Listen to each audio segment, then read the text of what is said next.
Zimbabwe is one of the African countries with the highest number of people who can read and write, boasting of more than 6,000 primary schools, more than 2,500 secondary schools, as well as close to 20 universities. The number of schools in the country has grown tremendously since independence in 1980. However, as much as great strides have been made in ensuring that access to education is a basic human right in Zimbabwe, for some, the dream to access this fundamental human right is still blurry. In 2013, sign language was recognized as one of the 16 official languages used in Zimbabwe, and policies were put in place to ensure that it be taught at all learning institutions in the country. 7 years later, there is still no sign language curriculum that standardizes the subject for teaching purposes and is still being offered by a few schools, mostly private, whose prices are beyond the reach of many. A lot of kids from various communities who can neither speak nor hear often reach adulthood without having gone to school. Blessed and Blessing are 10-year-old boys whose age mates are in grade 4 but have failed to go to school because of the unavailability of an institution that offers sign language in their district.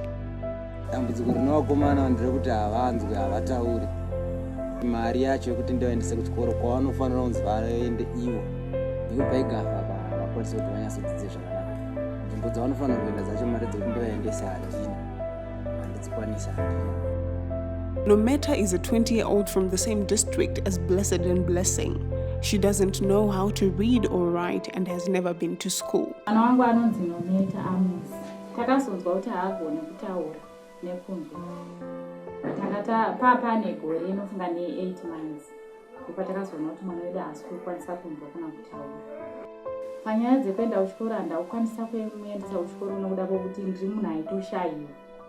Saka handina munhu akakwanisa kundimirirawo kuti mwana wangu akwanise kudini kuwanikwa aine fundo. Njira yangu yanga iri kuti dai mwana wangu akwanisa kudzidza wakasika kuzivawo zvimwe zvinhu zvaanenge akakura asingazivi. In 2016, Nometa was allegedly raped by a young man from her village, and getting assistance from the victim-friendly unit as well as the local police was a difficult experience, as she could only use gestures that could not be interpreted easily since she cannot read or write. 4 years later, the young man who allegedly raped her is still to be brought to justice. Saka idambudziko randaigara ndichitochema naro kuti iye zvinezvi mwana wangu haana chaanongoziva, saka vanhu vanenge vakungomutora vachingomuita bhora risina charinoziva. Due to the communication barrier, people who neither speak nor hear and have no sign language training are not aware that they have rights and are often abused sexually. The sad part is such cases go unreported and the victims suffer in silence. In order to find out what the government of Zimbabwe has done in regards to the welfare of persons living with disabilities, including the introduction of a new sign language curriculum, we spoke to the chairperson of the Parliamentary Portfolio Committee for Primary and Secondary Education, Ms. Priscilla Misiairambwi. We are happy that at least now it's a requirement for schools to have sign language. So we now have to talk about implementation. Do we have the necessary resources to be able to put sign language teachers in schools? How do we ensure that at a tertiary level, when the training of schools, of teachers is being done, how is that curriculum of children with disability being included in there?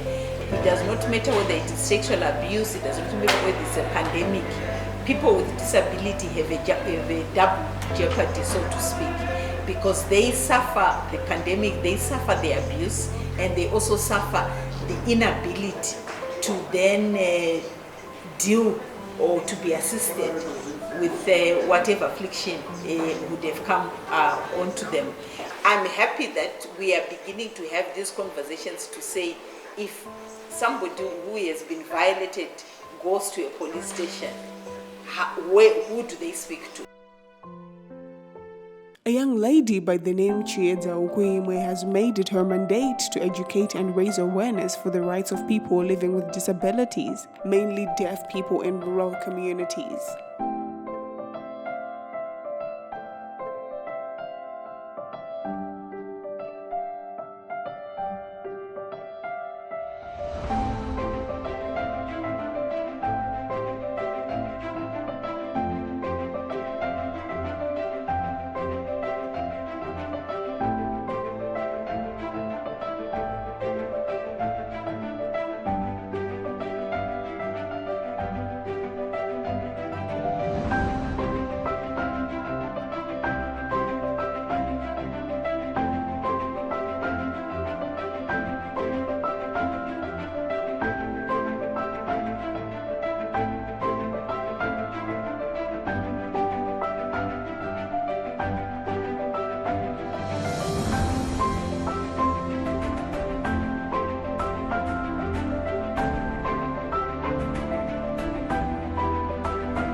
Despite the endless challenges she faces in reaching the various rural communities, she thrives to educate deaf women and children in formal sign language.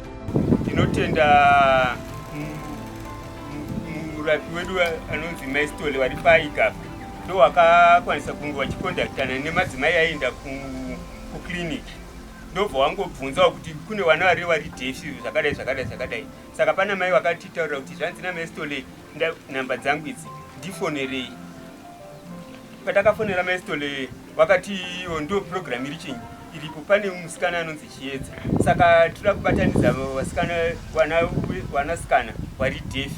Kwazoenda kuna Kheda handidi hangu kunyepa, vakomana mwana aimprova zvakanyanya zvekuti taakutodzidziswa akutokwanisa kutoita alphabet, kuverenga, kuweka metsi chaidzo zvekuti taiti isusu sevabereki taitadza kuziva kuti kana tichida kumudzidzisa metsi tinomudzidzisa tichiita sei.